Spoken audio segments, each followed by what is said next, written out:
Happy New Year, and thank you very much to the IRP team for inviting CDEMA to share perspectives on assessing 6 years of progress and the challenges in implementing the Sendai Framework Priority 4, specifically looking at building back better in recovery, rehabilitation, and reconstruction. The Caribbean Disaster Emergency Management Agency, CDEMA, is an arm of the Caribbean community. We comprise 20 participating states, illustrated on the diagram in orange. What is significant about our participated states is diversity. There's diversity geographically, diversity with respect to the hazards which we experience, and diversity with respect to capacity. The multi-hazard environment within which we exist is made more complex by the realities of climate change.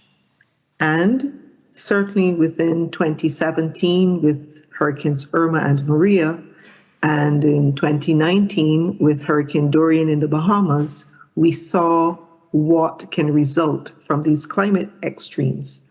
In addition, we have experienced repeated episodes of excess rainfall, as well as rainfall deficits in the form of drought. So what are some of the barriers to building back better within the Caribbean context? And whilst a number of barriers are outlined on screen, due to limited time, I will zero in on 3. First is related to the need to strengthen the institutional and legislative arrangements, including updated recovery frameworks, as well as recovery plans. And I will speak to this later in the presentation. On the financial side, as small island developing states, there's limited fiscal space to respond to shocks. And as a result, we often experience scenarios of insufficient resources to finance recovery. And in addition, there is a space for greater investment in disaster resilient infrastructure. And this is a critical feature of the work that the coordinating unit is doing in conjunction with a number of our partners. There have been significant advances within the CDEMA states in the area of building back better for recovery, and I want to highlight 3. The first is related to the integration of recovery in an explicit way into the strategic frameworks which guide the work of the agency and other disaster risk management practitioners in the region. The Comprehensive Disaster Management Strategy, which spans the period 2014 to 2024, is the first of 2 strategies that I will speak to. Specifically under the result area of institutional strengthening, which is on the far left of your diagram, strengthen coordination for preparedness, response, and recovery has been explicitly identified, along with supporting actions to deliver on that result area. In addition, in the aftermath of Hurricanes Irma and Maria in 2017, the heads of government of CARICOM asked an important question. How do we define resilience within the context of our CARICOM states?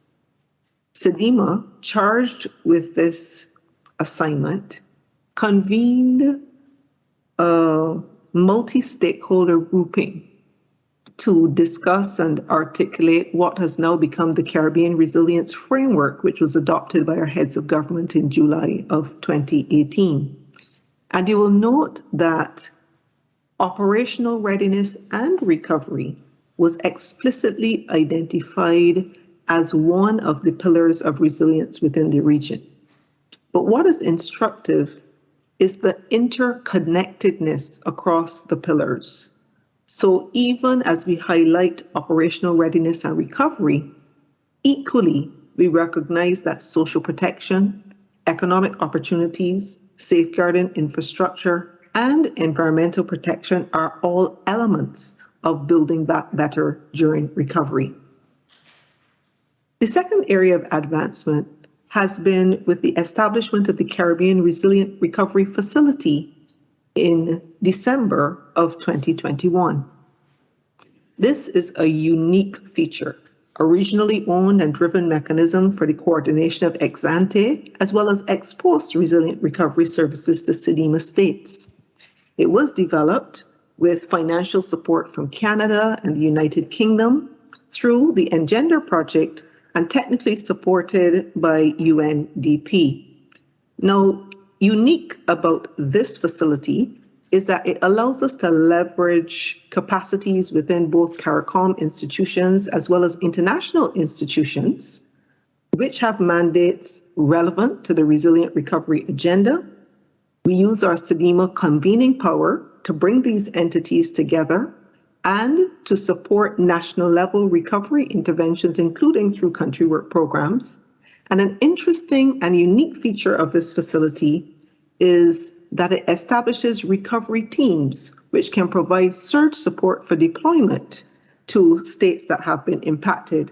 And I'm sure we will have an opportunity to speak a lot more about this under the IRP as this facility is operationalized. The facility is built on 5 thematic clusters, looking at capacity, information and knowledge, financing, solutions related to recovery, as well as monitoring and evaluation. And each of these clusters is led by cluster leads from among regional institutions. The third area is in the development of guidance documents and assessment tools.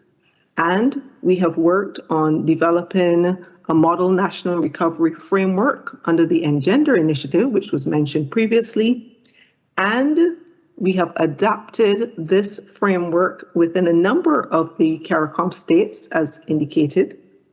In addition, we've worked collaboratively with our colleagues at the World Bank to develop a recovery capacity assessment tool.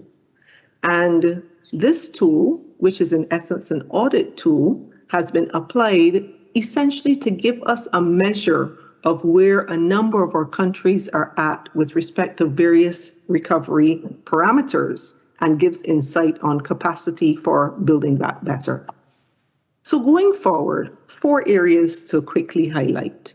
1, we need to have a better understanding of risk, particularly within the context of climate change. And we know from the State of the Caribbean Climate Report that all climate parameters within our region are changing. We need to learn from our experiences through documentation and sharing. We need to explore possible financial options for recovery, including any potential role for our CRRF SPC, which is the Caribbean's parametric insurance facility. And of course, we need to monitor and measure where we're at in terms of the delivery of Build Back Better and guidance with respect to recovery. Thank you very much for the opportunity to contribute and best wishes for the remainder of the forum. I thank you.